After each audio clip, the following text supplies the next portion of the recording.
இருக்கலாமா நடந்திருக்க கூடாதா அதை பத்தி நான் சொல்ல விரும்புறேன். ஆனா இன்னைக்கு ஒரு நோபல் பிரைஸ் வாங்கி ஒரு கிராமீன் பேங்க் நடத்தி Grameen telecom, Grameen investments, Grameen mutual funds, அந்த கிராமீன் அப்படிங்கிற பேர்ல முகமது யூனிஸ் அப்படிங்கிற மனிதன் ஏகப்பட்ட சோசியல் சேஞ்சஸ் கொண்டு வந்திருக்காங்க. இன்னைக்கு எல்லாரும் சேர்ந்து அவர் தான் எங்களுக்கு அட்வைசரா வேணும், we want him as an advisor, interim advisor ங்கறாங்க, equal to prime minister. நேற்று முன்தினம் அவங்க சார்ஜ் எடுத்திருக்கிறாங்க. சோ இவர் இந்த நாட்டை வழிநடத்தணும் மாணவர்கள் விரும்புறாங்க. சோ மாணவர்களுடைய விருப்பத்திற்கு ஏற்ப ஆர்மி என்ன பண்றாங்க, ஒரு டெமோக்ராட்டிக்லி எலெக்டட் கவர்மெண்ட் ஒருத்தர் இல்ல, அவர் வந்து உட்கார்ந்துருக்காங்க.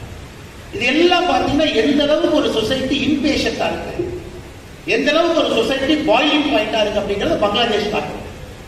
இன்னைக்கு ஹோல் ஆஃப் யூரோப் பாருங்க, ட்ரெடிஷனல் பாலிடிக்ஸ் யாரும் விரும்புறது கிடையாது. ஹோல் ஆஃப் அமெரிக்கா பாருங்க, எல்லாமே ஒரு கிரியேட்